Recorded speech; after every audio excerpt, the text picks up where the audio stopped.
The Bitcoin Group, the American original. For over the last 10 seconds, the sharpest Satoshis, the best Bitcoins, the hardest cryptocurrency talk. We'd like to welcome our panelists, Gabriel D. Vine from Future Rant. Thank you very much for having me, Thomas. It's wonderful to be here. Hello, audience. And I'm Thomas Hunt from the World Crypto Network. Moving on to Issue 1. Issue 1. Bitcoin is useless. A new article in The Economist, one of the major newspapers of economic interest of our day, says that Bitcoin and other cryptocurrencies are useless. As usual, for blockchains, the so-called jury is still out. Featuring a picture of the Bitcoin store in Vienna, Austria, the article goes on to bring up all of the greatest hits against Bitcoin, saying that it's useless, not a currency, has no value, but at the same time, gosh, those blockchains are awful neat. The author says just because blockchains are overhyped does not mean they're worthless. It seems like they want to have their cake and eat it too. Gabriel Devine, are Bitcoin and other cryptocurrencies useless? And the blockchain, the only valuable thing they've ever created? Well, first of all, before I answer that, I'd like to give a shout out. Since you brought up Vienna, I'd like to say hi to all my Austrian fans out there and all the Austrian viewers. Hello, and you should, next time you're in Vienna, go by Marie-Hilfer-Straße and check out the Bitcoin Embassy. I'm looking forward to going there next time I'm in town. So this is just amazing. In the pre-show chat, we were talking about how this article, other than the Bitcoin mention, all the quote unquote arguments, which are completely specious and vacuous, are precisely the same thing that we've been reading from the lamestream media for about 7 years, certainly for the last 5, and the blockchain thing for the last 4. It's the same worthless crap from these idiots. It's hilarious to see them try to trot out these old canards and pretend like they have some sort of relevance in the world that they're in. And, the point is they're scared. They have no legitimate arguments, or they would have come up with them by now. Whereas the Bitcoin side, we've just refined already existing arguments. And that's why the network is worth 1,000 times more than it was 7 years ago. And yet they somehow can't explain it other than saying it's just empty speculation. Now, of course, it's very difficult if you're an ignoramus, journalist, useless journalist, to distinguish between a scam that constantly, gains in value, something like Ethereum, versus a genuinely valuable project like Bitcoin. So, I understand that it is difficult to see just from looking at the brain. Go through and cull through these quote unquote arguments and try to refute them. They're just so ridiculous, and it's very funny to see them saying, once again, the Bitcoin obituaries, right? There's been so many of them, and here's yet another one, right? It's basically like this project hasn't reached its goal, so that means it's a failure, and it's over. So but yet they still recognize that it could go up in value again. So they're trying to leave themselves an out there while also naysaying. It's totally ridiculous. This is basically useless clickbait, but unfortunately, it's also damaging. The people can be freed with this sound hard money by putting their savings into it over the years-long scale. And articles like this are preventing people from seizing their economic sovereignty. So that's a real problem, and these publications are to blame for less adoption than Bitcoin could have, and so they'll always have to answer to that, you know, just like they have to answer to all the other things that they're wrong for. Luckily for them, the memory of the public is still pretty short. I'd like to say to the chat that just because I didn't, you know, greet posterity, which hello posterity, I'll say it now, and I don't have a lava lamp, doesn't mean that my, excuse me, doesn't mean that my ideas aren't very valuable. Okay, guys, just stop. He might be a clone. It's possible that he is a clone. I agree with Gabriel's argument that just because the project isn't finished, we can't say that it's a failure. They bring out the old Bitcoin's not a currency argument. And of course, I say, yes, Bitcoin's not a currency yet. Give it a chance. What you need to be looking at here is the trajectory. And that's the job of a magazine like The Economist. They're supposed to be forecasting the future for you. These are the people you go to, you say, what stock should I buy? Should I invest in gold mines? Is anything happening in Argentina?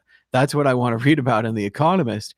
And instead, like Gabriel said, we're getting the same old tired arguments. And especially this argument that the blockchain is somehow useful, that Bitcoin is not useful. To go over it once again for everyone that's not paying attention, the most useful thing you can do with a blockchain is Bitcoin. When Bitcoin tells you truth, the truth that Bitcoin tells you is useful. You have 1 Bitcoin. You have 0.1 Bitcoin. That is absolute truth. When I put diamonds in the blockchain and I say they're good, or I put lettuce in the blockchain and I say it's organic, it's only as good as my word. My word's been stored in the blockchain, yes. But if I lied to you in the beginning, you've only frozen a lie forever. So not very impressive article. Unfortunate lack of foresight from The Economist. Gabe, more on that?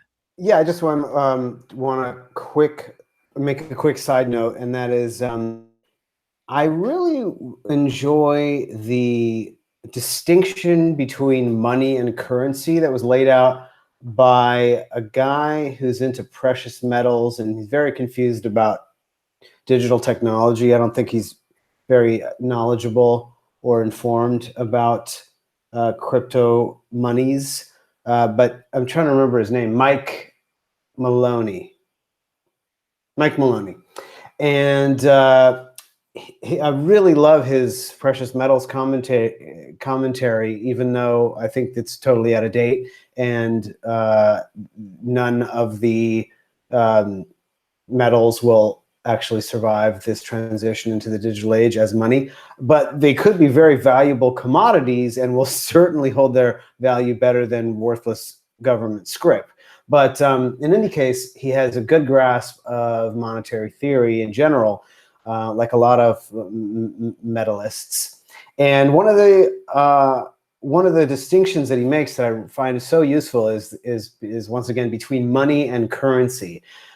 Our word currency, as you can tell, is related to current. So in other words, this script is currently valued. It's currently something that we're using, but it's not really for posterity. In other words, it's not a store of value.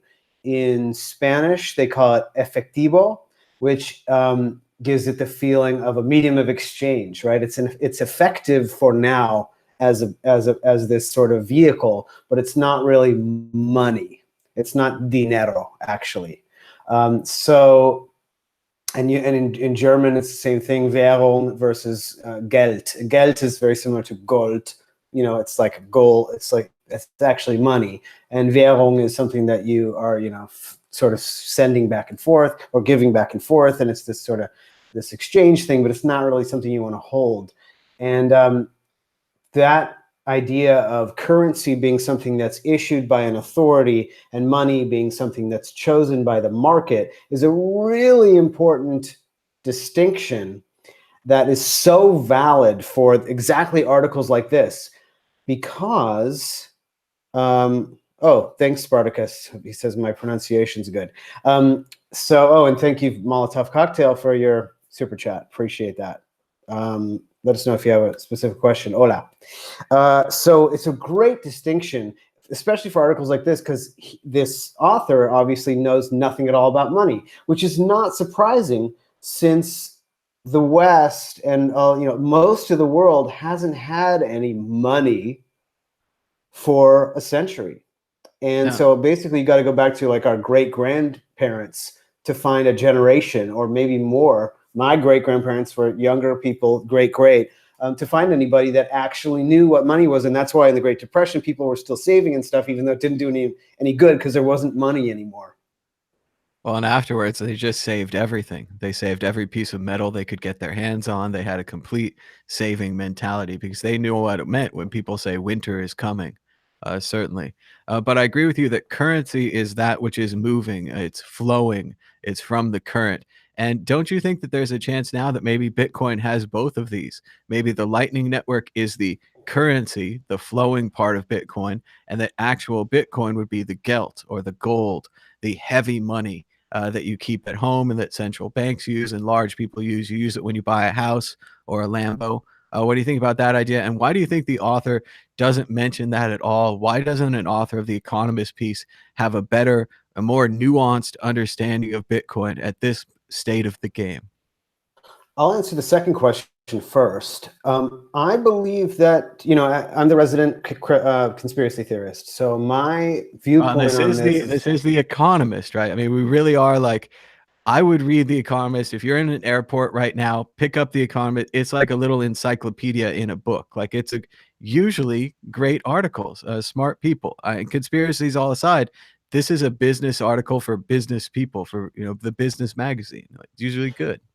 I don't agree with that because of what I was just about to say, which is the Austrian economics, real economics, has been excised from education and the media, and in general from public discussion, specifically because it's true and it undermines the narrative of the government monopoly on issuance of currency and the massive theft and destruction of the wealth of the populace that it causes. The thing is, you can't really fight it unless you've got an alternative that can't be shut down. And that's something Hayek saw, right, an Austrian economist saw in the early 80s and wrote, we're going to have to find the only way to do it is to find some weird roundabout thing that they can't shut down. That's exactly what was done, but it took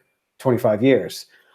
After that was written. So I believe that it's been an intentional censoring of the truth in order to maintain the existing paradigm of theft, institutionalized theft. So your first question, well, I mean, that explains it, right? Why didn't he talk about that? Oh, no, what was your first question? About the currency and the Lightning Network. Do you think the Oh, Lightning Network could be the currency half? Yeah. yeah, maybe. I mean, it's kind of like these terms, like when I say Mike Maloney, talks about this distinction, and I'm kind of simplifying it a little bit because it's not like a black and white thing. There is overlap and stuff. So yeah, I mean, certainly you could say that. I think, like I said before, I think of currencies as being issued by an authority, and that's totally not at all what the Lightning Network is. So I'd like to just make sure that our audience knows that. Lightning Network, there's been a lot of FUD about it. There's been a lot of, once again, rhetoric that's completely false. It's similar attempt to excise the truth about the Lightning Network because it's a direct threat to a lot of useless cryptocurrencies. These are much more like currencies because they're issued by centralized companies. These are these shitcoins is the scientific term. These a lot of them launched with the marketing angle that they were great currencies for spending and sending back and forth cheaply, that they were excellent media of exchange, and they weren't trying to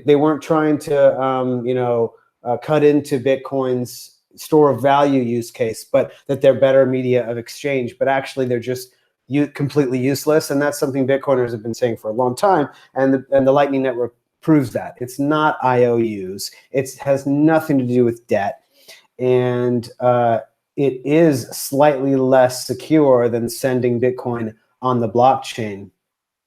But this is great. We've got a little. So, interesting aside, Yeah. the word currency, at least according to the dictionary, means a system of money in general use in a particular country.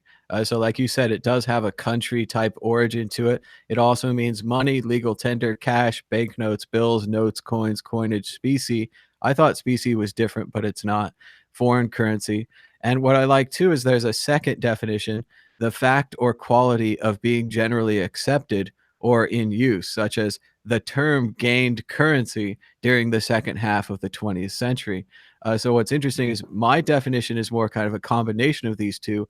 I would say Bitcoin can become currency if it's generally accepted and in use. For me, it's that usage, the flowing nature that makes it currency. But you're right, the official dictionary definition is slanted towards a particular country. So it I is think that's right, and I think specie is something specific. Actually, that's more like a coinage. Yeah, coinage. Right. yeah, it's And coins, not notes. So right, it's and but there's a also historically it refers to like precious metal coinage too. Obviously. well, I do love this now. They show you the old Latin root for the word and Oh, all the that's connections nice. and the usage over time. I mean, they've gotten really great at Google. So Yeah, you it's get see a little uptick there after Bitcoin was invented. Very good. and I wonder, I Um, look, is fiat, man. Fiat is the one. If there's a boost in fiat, nah, it's pretty, a little bit. a little bit maybe. A little bit. So yeah, that's great. We had a little linguistic session. It's one of my deep interests. I love linguistics. And let's move on to the exit question. Exit question: how much longer will this blockchain madness go on? We had a previous blockchain madness in maybe 2014. It lasted about a year. Do you think these projects will fail? Will we look back on this era like a dot-com boom? A bunch of great ideas that went nowhere. Will it be 2 years, 5 years, 10 years, longer, sooner? Gabriel Devine? Um, I wanted to. So you said 2014. What were you referring to there? Because for me, it's been like something that started around 2014. It's just been like 5 years of it, It felt or like 4 it years. went big and then it went away. And we went crazy blockchains, then we went altcoins, then we went ICOs, then suddenly the blockchain is back again. So blockchain as a database is the current fad or phenomenon that we're suffering through. Interesting. I didn't even know that. It's probably because I tend to block anybody on Twitter that has the word blockchain in their bio. So I'm not up on it and didn't realize that there was some sort of resurgence. So the blockchain as a database thing is an old concept. Vinay Gupta actually talked about that as the blockchain structure as the merging of networks and databases, which totally on an abstract level, there's a lot of validity to that. Regarding a prediction, I'm assuming I'm forced here. I can feel the boot on my neck forcing the prediction.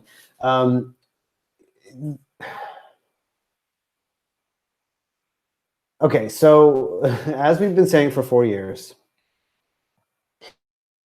blockchain can only retain its immutability if miners, or i.e. the people producing these blocks, are incentivized in some way.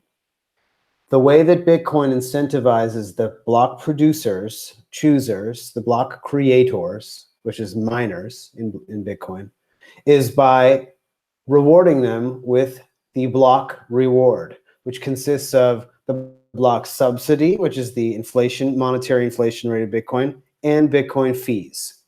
Now, the miners are incentivized because the Bitcoin is worth more than the energy that they put in. None of these quote unquote blockchain projects have an incentivization scheme at all. Private blockchains are just hash lock databases. This is an early 90s technology, invented in the 80s and used in the 90s a bit. People who needed to make sure that changes in a database were easily trackable used hashed functions in order to track the changes from one version to the next. That's exactly what a blockchain is doing.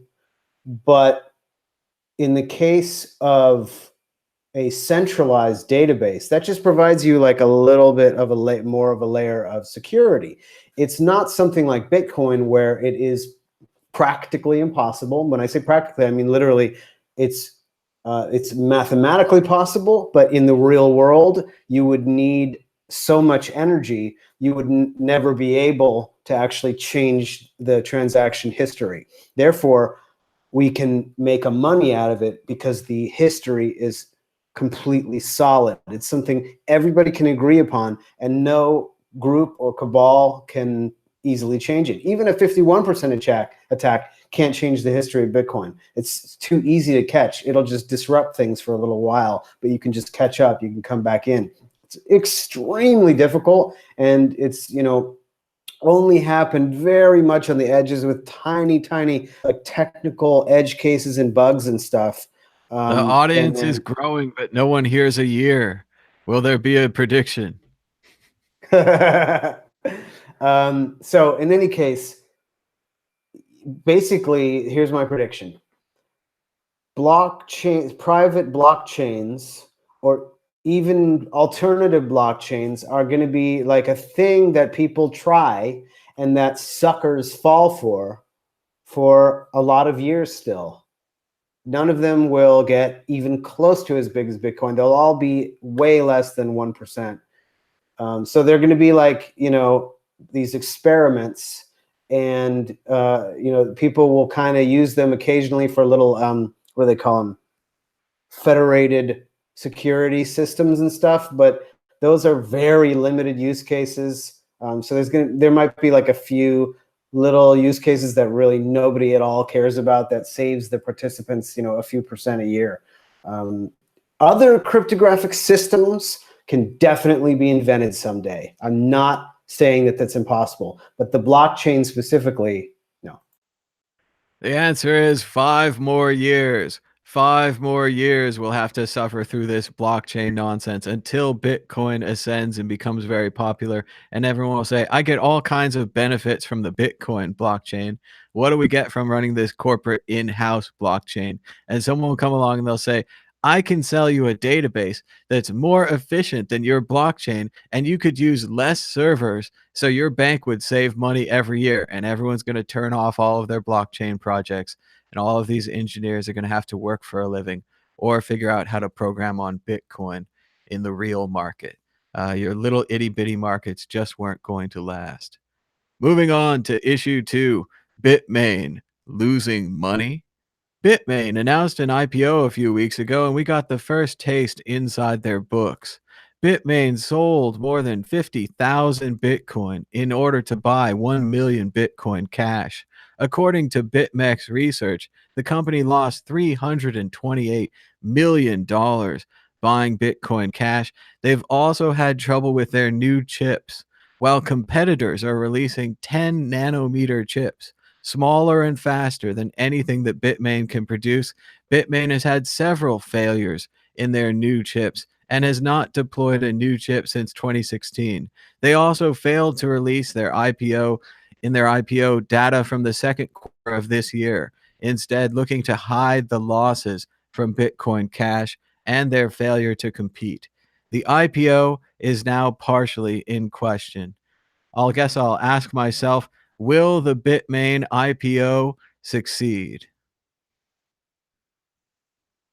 The problem is there's so much dumb money in Wall Street. We're going to sit here on our high horse and we're going to say, we're Bitcoiners. We figured it all out. They've got 10 nanometer chips. They're smaller. The competition's racing circles around them. The chip designer left. The CEO might have mental problems after investing so much money into Bitcoin Cash. All of this are huge red flags. Any smart investor will stay away. But the problem is the market is not made up of smart investors. The market's made up of dumb investors who are going to see this as a chance to invest in one of the biggest miners, maybe the biggest miner Bitcoin had ever seen. A huge track record, $4 billion in profit at one point, so on and so forth. Maybe they can get it back. Maybe they can turn it around. They just need a good management team. They need to start selling that Bcash, We're gonna Wall Street this thing. We're gonna turn it around. Gabriel D. Vine, does the IPO succeed? Boy, that is another a much tougher prediction than the blockchain thing. I mean, you look at it, it's fucking useless. It's not going to become anything. IPOs, like you said, there's a lot of dumb money out there, and that's not only dumb money; it's also just funny money, right? So it's not money at all, right? We talked about it already. It's currency. It's useless script that is constantly inflating in value, and you have this great term, the Cantillon effect or Cantillon effect. I believe it's a French economist, maybe 17th century economist, who talked about the issuance of scrip and how the parties nearest to the issuance authority get the most value, and they're basically able to steal and suck the wealth off the rest of the users of the currency, while the later you go, the less you get out of it. So there's this point where it's neutral, and you might as well be borrowing money that was already created, and then everybody after that is actually getting less value out of the currency that's being issued. So the Cantillon effect means that there's endemic malinvestment. That's why we had 2 world wars. That's why we had constant warfare. That's why the 20th century saw such a collapse of traditional cultures, because everybody's time preference went through the roof, because you can't trust that tomorrow your value is going to be there anymore. So everyone YOLOs, right? This is the YOLO is like the final end point, where it's like, well, you only live once, meaning I don't have to plan for 40 years, even though this is part of my same lifetime. I need to plan for now, because tomorrow the world could be blown up and somebody could throw a Molotov cocktail through my face. So, or through my window, let's say. A little bit too graphic there, maybe. So yeah, I mean, this IPO malinvestment in fiat. I mean, it's a fiat IPO, right? They're trying to raise yuan, or I guess Hong Kong dollars, or dollars. Around. Basically, what happens is all the buddies of the issuing authorities have way too much of it, and so they're just throwing it at everything, hoping that something sticks. Kind of like VCs in Silicon Valley, where it's like, well, all we need to do is blanket, because we're going to invest in 63 of these, but one of them, even if we lose on 62, one of them is going to go 1,000x, and so boom, we're 936 times up. So it's great. It's all worth it to just throw this money out there. Meanwhile, all the human labor is being lost. It's a terrible cost to society. So yeah, I also wouldn't be surprised if the IPO does succeed, if the people are stupid enough. But there's also smart money out there, and there's also dumb money that watches what smart money does and just kind of follows their coattails, which is often a terrible idea, because given investment might not be able to handle an additional input, for example. So it could be a different calculation when you say, well, they've already raised half, so now it's not as good of an investment, etc. But I wouldn't be surprised if these revelations, I mean, if you do the math, I did the math earlier from this data that you're talking about that came out, and they had, oh, I love you too, Rad Vladi, also platonically, so no homo, I guess is the term for it. So this is the homophobic term for it. Yeah, the Bitmain had Bitcoin before the fork, and after the fork, the amount of Bitcoin of Btrash that they had after the fork, before they started accumulating and pumping, essentially, Btrash was they bought 93% of their current stash. In other words, they did what is that? 14 times. They bought 15 times their bags of Btrash after the fork, and they've just been absolutely crushed on that. And this sort of obviously misguided attempt to take over the development process People think that they were hubristic and that they wanted to try to take over Bitcoin. And I just, it's hard for me to believe that that's true. I think this was possibly that Bitmain is maybe like a PBOC, you know, a Chinese communist company that's been funded, and they're like, hey, don't worry about it, guys. We'll buy your freaking IPO in next year. You know, come we'll on. bail you guys out. Gabriel of all conspiracy theories doesn't believe the conspiracy theory. They wanted to take over Bitcoin. They made a big bet. They could have It's gotten too everything. stupid. I Instead, they just can't got accept nothing. it. They got Yeah, nothing. I think that Gavin Bell, or whatever his name, Gavin Anderson, and Craig and Roger, they all got together after they met with the CIA and were like, hey, you guys, we need to trick the CIA, so we'll tell them that we're gonna like crush Bitcoin for them, but let's do a really bad job and make it so transparent that everybody sees through it. And then we can discredit the discreditor ourselves and just take it for the team. And Bitmain, on the other hand, It's is like the producers. We're trying to make a bad right. play. We're making the worst Exactly. possible play, so we lose money. So all these guys are in on from the. This is Mhm. sounding more and more plausible. I agree with you. The whole like taking, but again, just the simplest explanation. They wanted the money, but no. So they're making a bad play. Yeah. Um, So for Bitmain, it's PBOC. You know, it's the Communist Party is like, oh, we gotta attack this Chinese, or we gotta attack this Bitcoin thing because it's like going to threaten our monetary, you know, authority, or you know, currency issuance authority. And so they said, you know, you guys got to fork. I don't care if the 2x failed, or I don't care if there's going to be a whatever soft fork. Just freaking fork it. You gotta reduce the even if it's only temporary, it's worth it to us. And then, you know, and Jihan's like, but it'll bankrupt my company. Nobody's going to buy this trash. What are you talking about? It's Bitcoin, man. I've been mining this for 3 years, or you know, 4 or 5 years, whatever. And they're like, dude, just do it. We'll bail you out. It doesn't matter. We're going to buy all your Bitcoin back, and just run an IPO next year. Some idiots will buy in. We'll spend the rest through all of our shadow corps, and we'll fund it. So that's my theory. Gabriel, it's like you're reading from the screenplay. It's like you're just reading out from the future. And you're like, Jihan, upset. You can't do this. This is my company. I've been mining Bitcoin for 5 years. You know, CIA man, we don't care. You're going to try to take over Bitcoin anyway. Like, yes, I think that's what happened. I think we're going to move on to the exit question. Exit question. Is there a worse decision in all of business than Bitmain's decision to sell their Bitcoin and buy their Bitcoin Cash? The percentages are so out of whack. They spend so much on it. They get so little. I guess I have to ask myself. No, I don't think there's a worse decision. This is a terrible decision. The main problem here is what Blake says all the time. It's a fiduciary responsibility. Bitmain had a responsibility to their shareholders.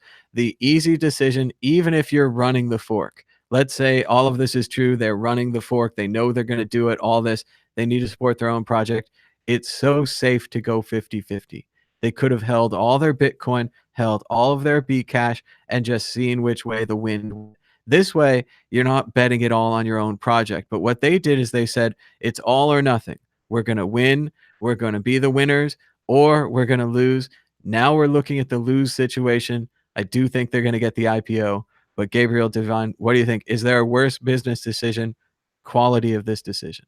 I'm sure there's worse decisions in history, you know, like some whatever circus that had you know, some animals that infected everybody with anthrax or some shit. You know what I mean? There's I mean, they did lose what, $328 million worth of value from pumping these bags. I mean, it's pretty serious. But you know, I'm sure there's like some whatever examples that I wouldn't know about in business history that are just even so much stupider.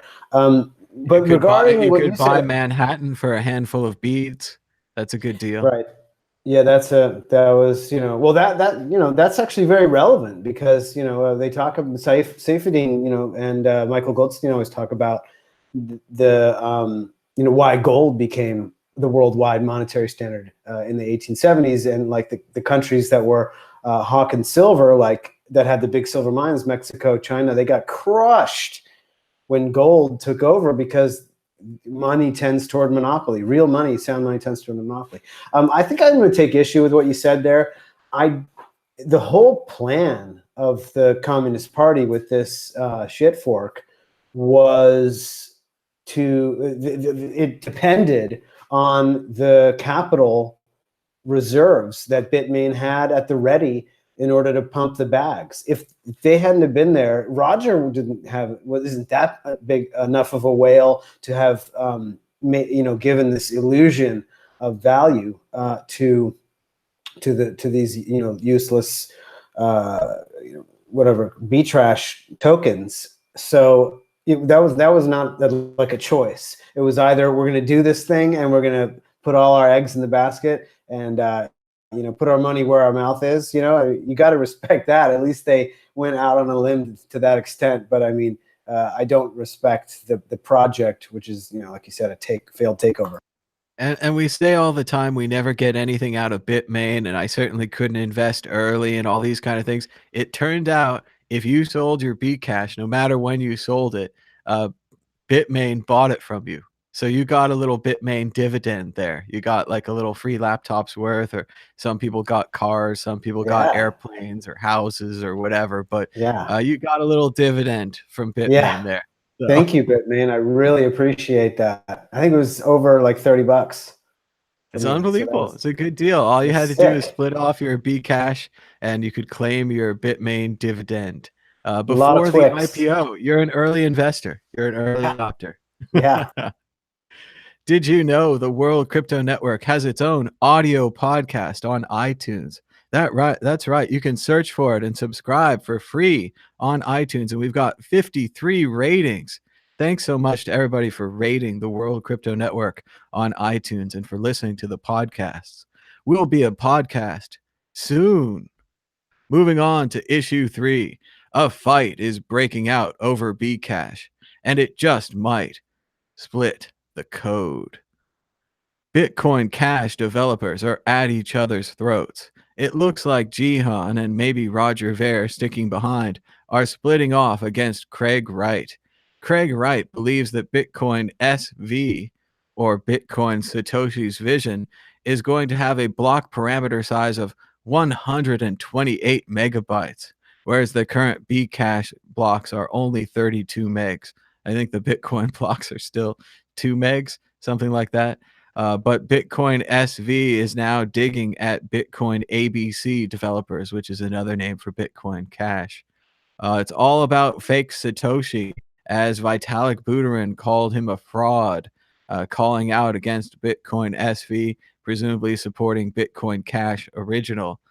Gabriel Devine, when will this end? How many versions of Bitcoin Cash are there going to be? And which one will win? This is the natural consequence of forkers, right? So the idea of Bitcoin, and this is why Satoshi was so against, shit forks, somebody falling out of consensus and causing a break in the block of a new token, because the consensus between all the users is what creates the strong network effect of Bitcoin and prevents it from being changed easily, prevents the issuance from being changed easily. Very important variables. That's what keeps Bitcoin money hard.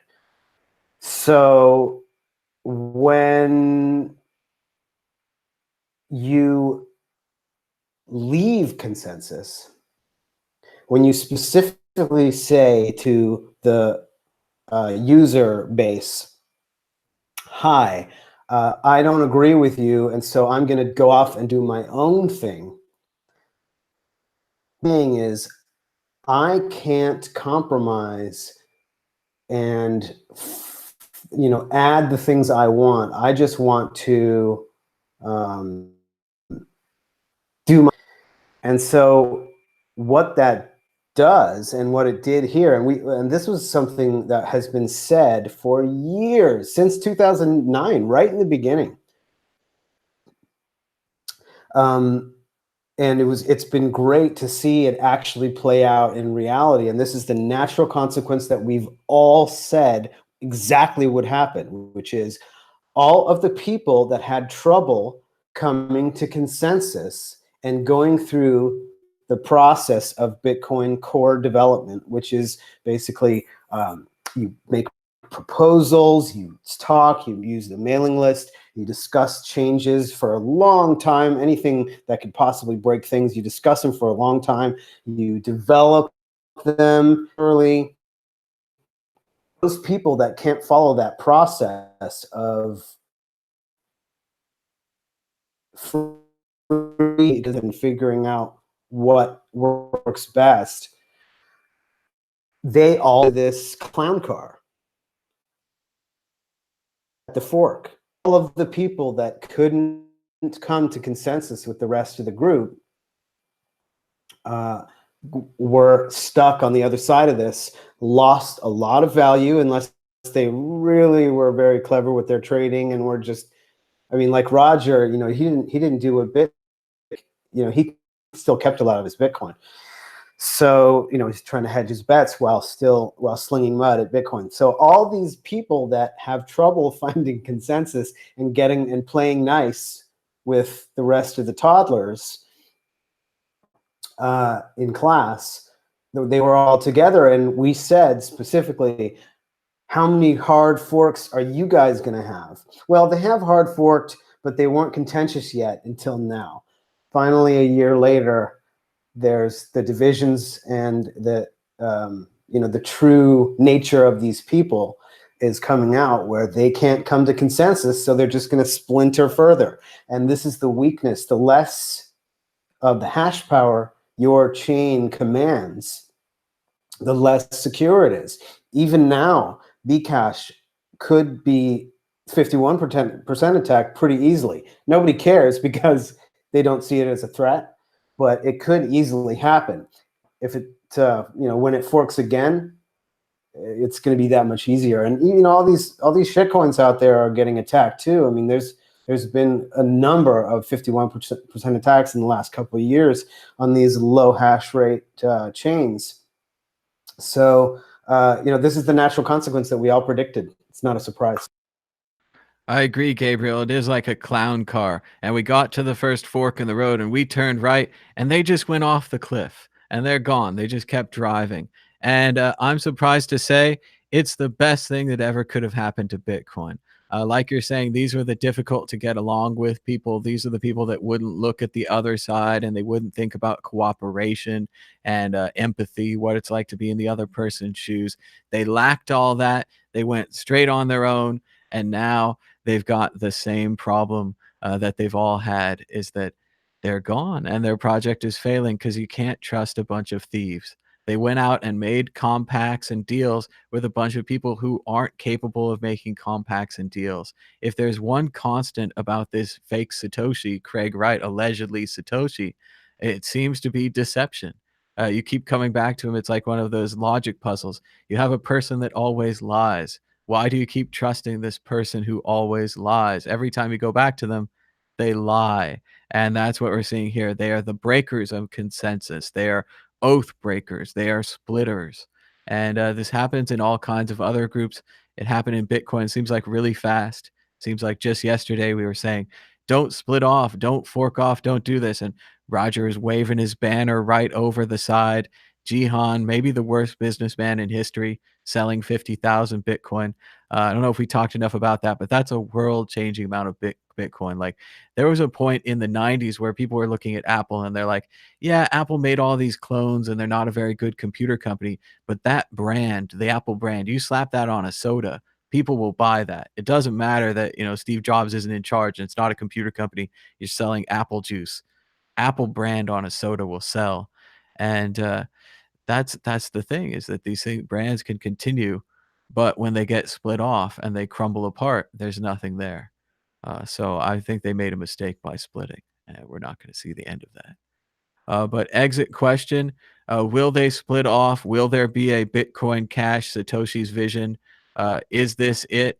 Which one are you going to pick, Gabriel, if you had to pick? Jihan and Roger, old Bcash, or fake Satoshi, Craig Wright, and new Bcash? One must walk out. I'm not sure what you're asking me. To choose one for what? I suppose which one will survive longer? If I would say one of them is still being mined, maybe one of them is not being mined, or which one will be used more. That just, general arguments. Yeah. Yeah, I mean, I'm going to go with Bitmain for sure. I mean, they do have, millions and millions of dollars of value. They have a bunch of, real capacity, even though they apparently have lost a lot of their staff. So they're not really able to compete in the marketplace for mining hardware anymore. They have a very tough road ahead. I don't think they're going to be able to attract the talent that they need.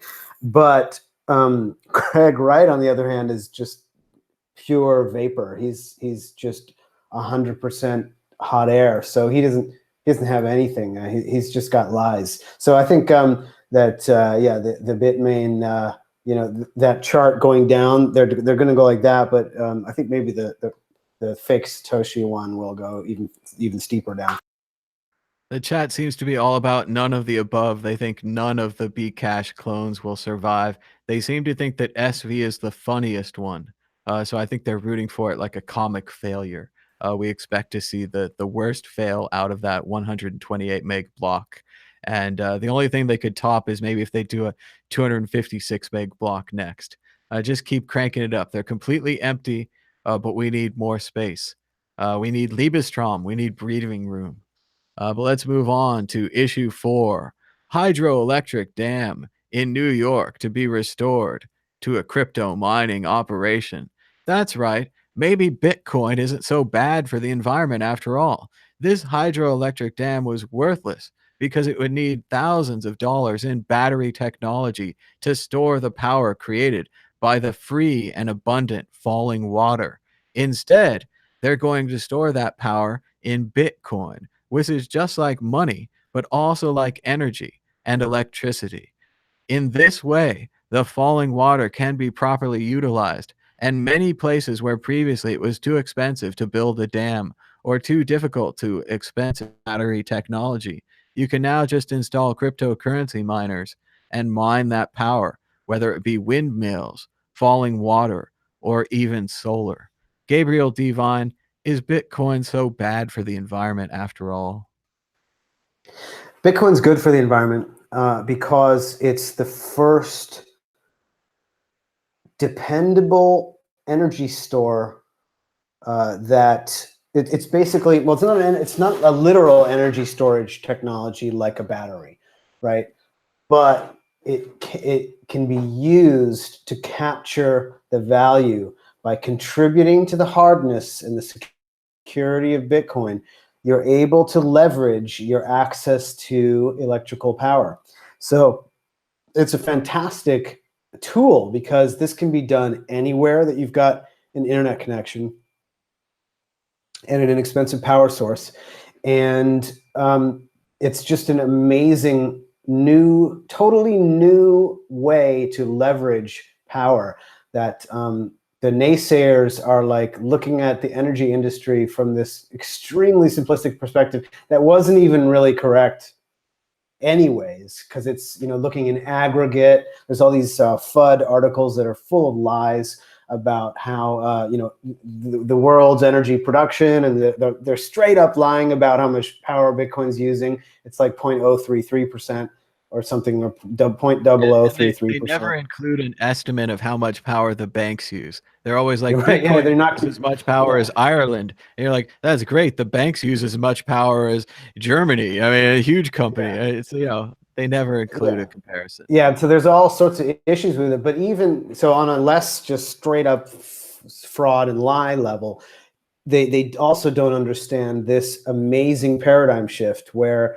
it's similar to what Tesla's trying to do with their wall batteries. Basically, is in order to sort of commoditize the storage of energy, because energy storage has traditionally been extraordinarily expensive, and that's why energy producers just turn their equipment off in the middle of the night, even though the water's going over the waterfall, even though, they could keep, keep going and producing energy.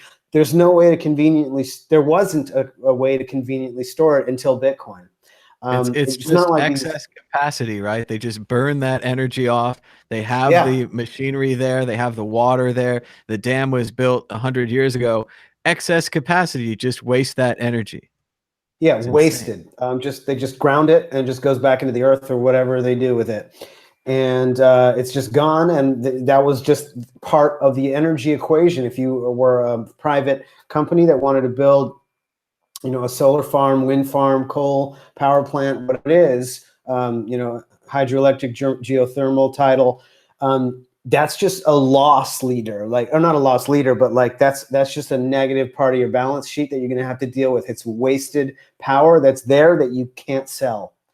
And Bitcoin is a way for energy production to become far more efficient, because you're contributing to this incredible service that you're providing to all these digital sound money users. And for the first time, these companies can radically change their profit margins. It's a fantastic thing. And that means that everybody else can get their power cheaper, because now the energy producing concern is far more efficient. So that means that everybody's prices will go down, and nobody is using any more power than before.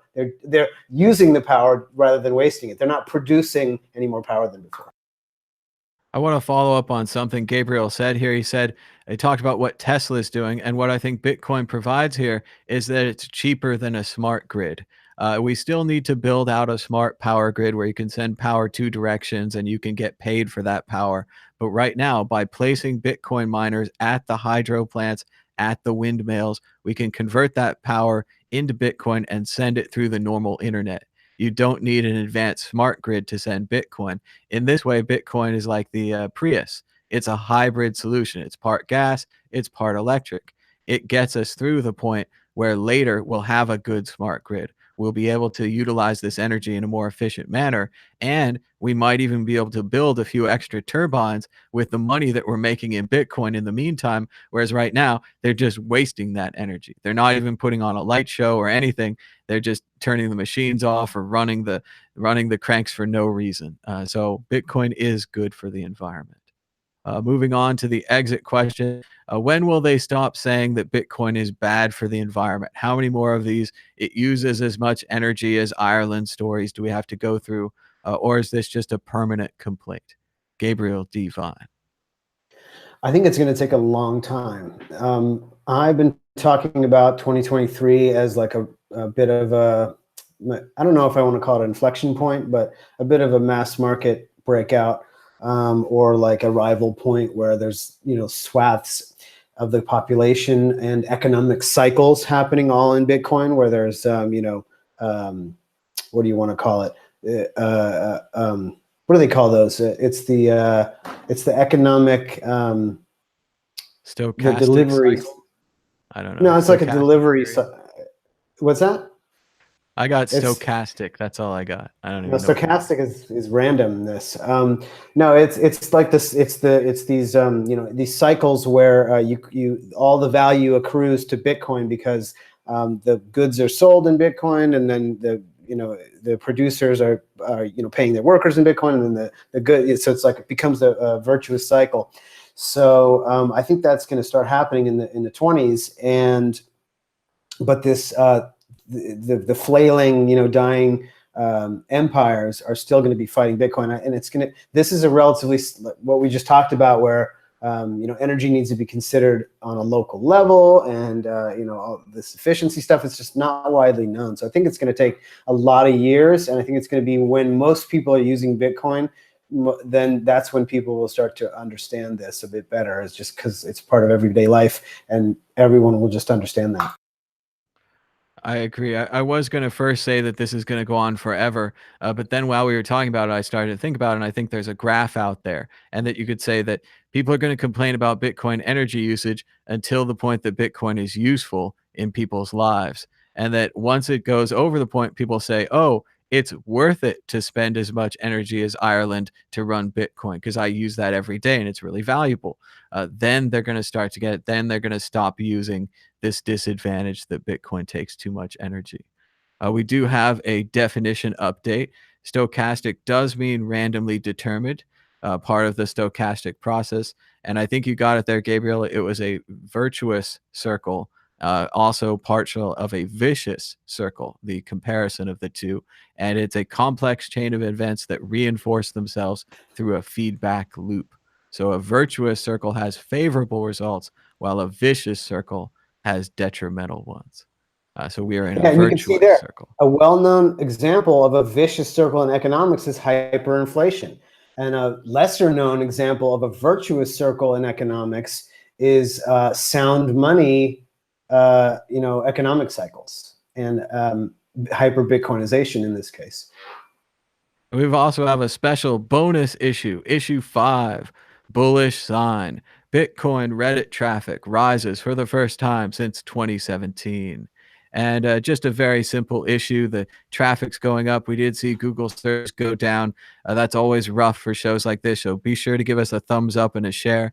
I see we have 198 viewers. Very exciting, very close to 200.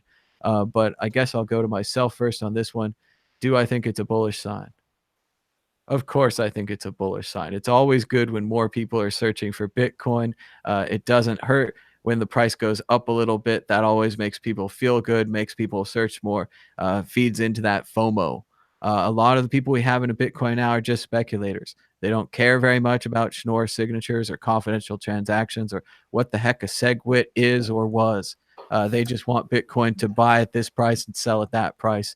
And Reddit traffic's a good monitor of that. Google searches are a good monitor of that. People signing up for Coinbase or blockchain.info wallets, all of these are basic resources that you can use to presumably chart the interest in Bitcoin. More interest, more buyers, price goes up. Good for Bitcoin. What do you think, Gabriel Devine? Yeah, I am under the impression that searches for Bitcoin on Google, as well as Bitcoin Reddit traffic, tend to be leading indicators, as opposed to, say, mining hash rate, which is a classic trailing indicator, because they have to order it. It takes a long time. They got to save up for it, and then it takes a long time to like set it up and get the tech to upgrade the mining software and all that stuff. It's like months. So like there's been such a huge increase in hash rate during a bear market after a massive price spike in December. So yeah, I mean, it sounds bullish. That's cool. Reddit has never been great as far as like signal to noise, but it was kind of pretty good in 2013, 14, even 15. But it's definitely fallen off quite a bit, and Twitter has completely taken over the sort of information flow in Bitcoin, I think. It's also nice to see the way that the wind is kind of blowing by Reddit. To have an article like this just talk about our Bitcoin, not have to mention our BTC, which has become overwhelmed with censorship as they have one of these interscene conflicts. It's a bit like the Russians and the Politburo, right? I mean, we've got Jihan and Roger Ver. They're going to clean out that Reddit, get rid of all the Craig Wright, Satoshi's Vision people. There must be some kind of new RBTC, Satoshi Vision subreddit coming up. I don't know if Craig Wright has the same astroturfing skills that we usually associate with perhaps Jihan, maybe Roger. Is Craig Wright going to be able to create one of the great things I learned recently? AstroTurf means fake grassroots. Isn't that the coolest little turn of phrase, like fake grassroots? So are they going to have I never fake got grassroots? that. That's No, great. isn't that great? Isn't it great? I mean, you always think, sure, it's something fake and it's fraudulent, it's not real. But to say grassroots are the real organization, like here we have grassroots, and There they have AstroTurf. They have fake grassroots. Yeah. But what do you think? Do you think it's going to go back up? Do you think that the it's good that the our Bitcoin Reddit can be free of this Satoshi's vision and all this? Well, yeah, that's kind of like a continued, good effect of people, creating shit forks. Entire communities, are segmented off, and nobody, nobody talks to those people. I mean, I certainly, when I'm on Twitter, I'm always muting any BCH shills that are trying to do their astroturfing. So I'm there's like, anytime there's a thread about B-Trash on Twitter, like when I see it, it's like Ride the Lightning is at Medium Squeeze, great tweet, and like a couple other people that like Dan Darkpill and whatever shit memers that are like just from my perspective, they're like talking to each other, and I'm like, I don't even know what's going on because I can't see any of the shills anymore. So that, it's great. It makes it really easy to find fraudsters and prevent Sybil attacks on your personal echo chamber. Well, and I hope that someday this war will be over and we'll be able to look at a couple of those Twitter accounts and they're still fighting the war and they're still fighting it, but everyone else has moved on. And it's already starting to feel that way. Their influence, their effectiveness, their ability to affect the main chain of Bitcoin seems like it's constantly decreasing. And even if they do pull out the IPO, they are significantly weakened, and it's unlikely they're going to try to take over Bitcoin again. We got some weird hashtag on our show today about eBang. So maybe these eBang miners are going to take over the world. They're a big deal because they're 10 nanometers. Just basic chip knowledge. If a chip is smaller, it's faster and it gets more stuff done with less heat. These are better chips. So there's been quite a number of announcements of mining hardware concerns, but a lot of them, it's a pretty time-consuming process, I think, to perfect application-specific integrated circuits, or ASICs as they're known. So, it's kind of a long thing. I got to take it with a grain of salt a little bit. And I think we did it. We made it to the end of the show. That means it's time for predictions or a story of the week. Gabriel Devine, are you ready with a prediction or a story of the week? I got a story of the week. Just kind of referring back to a tweet of mine that I threw out, I think yesterday or the day before. By the way, we can't put our names on the screen anymore on YouTube. So, my Twitter handle's at Gabriel Devine. So, the tweet basically said, like, we've finally reached like fever pitch, I feel, in society, with the amount of like butthurt and crazy, extreme, what do I want to say, conflict between different political factions. And I don't think it's only because of just like them coming together on the internet and finding each other all of a sudden. I think it's really like a historical contour, let's say. And it's something that I did predict 5 years ago when I kind of got into Bitcoin, and I was like, wait a minute, this thing's going to go. I think we're going to have a few quiet years of development and some amazing, great things in Bitcoin before the hipsters pick it up in 2017. And then I was thinking we're going to break out into the mainstream this year, and it could still happen. But in any case, I was also thinking about sort of like crazy political stuff really ramping up this decade, and kind of a new paradigm emerging in about 2 years. And I think we're right on track for that. And this is what I had sort of predicted to be the eye of the storm for the next, say, 2 years or 18 months, where I thought this is really where there's going to be so many new information leaks, lots of, because we've had a little bit of a slower time with the leaks since the election. Maybe there's been some leaks, but I think we're going to start to get some real intense stuff. You saw the Pope got thrown under the bus this week. The Mueller investigation with Trump, all that stuff. There's basically two factions in Washington fighting it out. It's like a soft military coup. And I think that this is going to be a 2-year process where one of those, the deep state's either going to retake control, or the soft military coup is going to come out on top. And I think we've been ramping up and up and up, and I think now we've hit a peak that's going to last for a little while here. So it's very exciting. Keep your ear to the ground. I think the QAnon, like gamified, like semi-leak marketing thing is like a genius political marketing ploy. And I'm assuming that it's probably a mixture of true things and just pure propaganda, in order to like mobilize one side of the populace. It's an amazing new technique that's been trotted out in the age of social media that's really anthropologically fascinating. So keep your ear to the ground. There's a lot of stuff going on. Well, I do think that our politics is starting to fall apart, and I do agree with some of what Gabriel said. I think it's actually a specific structural reason. It's something you can go back and look at. In 2008, the Republicans lost. They were depressed. In 2010, they came up with this plan called Red Map. It's a redistricting plan, and they plan to put a lot of money into strategic races at state houses. They won state houses and governors, races that no one's cared about. They came in, they won the census of 2010. They redistricted the country so that the districts were either close ones they could win, or all the Democrats in one district. So they always win. What this did is it made it so you could only have a challenge from the left or from the right.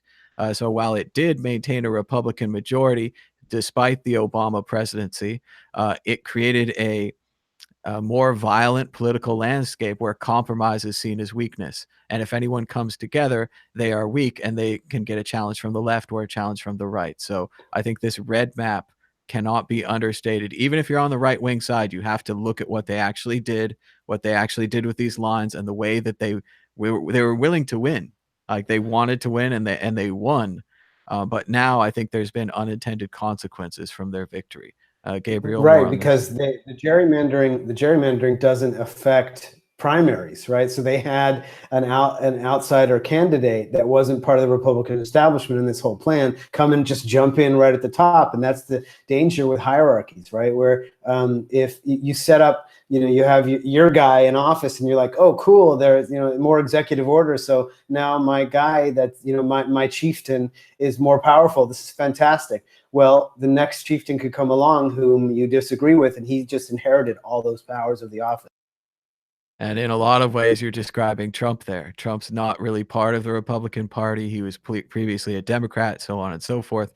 He That's what I comes mean. in Yeah. and he Yeah. absolutely benefits from all this setup work, all of the Fox News, all of the gerrymander, everything that they did. And now, like Gabriel said, we are crumbling apart. So it's yet to be seen whether we do split apart into multiple nations or if we come back together, and It's which not, and it's not faction just or the side states. wins. Vlad is on here saying, shut up about Republicans and Democrats. But this is all through Europe. This is really all through the West, and in even emerging markets right now. The currencies are absolutely getting destroyed. And now finally, the contagion has caught up with the Italian banks, which has been an ongoing crisis. But they were depending on emerging market debt. So this is, once again, the contagion, along with everything else, is also heating up, of course. And I do think you can look at it from either side and see that the gerrymander turned out to be bad. People really have to analyze this. Republicans did win, but not the same type of Republicans. And that you just have to see where that goes. But my story of the week, just want to thank everyone for watching, giving us a thumbs up and a share. We're still doing Bitcoin Las Vegas. So if you're in the Las Vegas area, you can join us at bitcoinlasvegas.org. We've got a little meetup page. And tonight we're going down to Fremont Street to hand out flyers and spread the word about Bitcoin. We've had a pretty good luck talking to the people who are busking on the street, the people who live in Las Vegas and are trying to make money selling little things or taking pictures. Not so much luck with the tourists. They're pretty well trained not to take flyers here in Las Vegas. They get a lot of strip club flyers, a lot of nasty pictures that they get handed, and they don't that interested. But we've had a couple who will stop and talk. And again, we're shooting a video, and we're just trying to spread the word about Bitcoin, and also to remind people that you can hand out Bitcoin flyers in your own neighborhood. It doesn't have to be all fancy like Las Vegas. It could be at the mall. It could be at the local shops or at the downtown. It doesn't have to be a flyer. You could make a business card. or just tell your friends about Bitcoin. And that the way we're going to spread the word about Bitcoin, and also the way we're going to try to spread the word about Bitcoin to the right people, certainly, like we're saying, the ETF people are going to hear about it, the Wall Street people are going to hear about it. But if you want your friends, the normal people in your family, to hear about Bitcoin, there's still a chance to tell them they can get less than a whole Bitcoin. They can get a dollar cost averaging strategy and try to get on board this thing. So I think that's about it for this episode. Gabriel Devine, where can people check you out, get more information about your work? Once again, on Twitter at Gabriel Devine.